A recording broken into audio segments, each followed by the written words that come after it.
একজন জেলে মাছ ধরার জন্য সমুদ্রে বের হলো।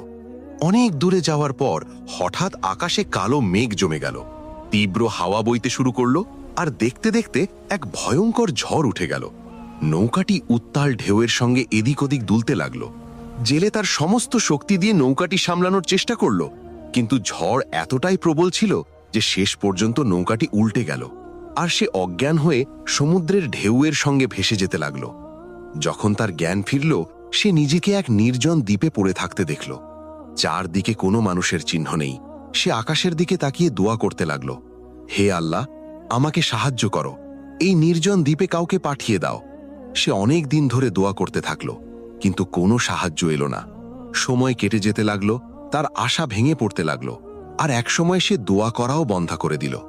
সে ভাবল হয়তো আর কখনো ঘরে ফিরতে পারবে না, তাই সেখানে থাকার জন্য সে একটি ছোট্ট ঝুপড়ি বানালো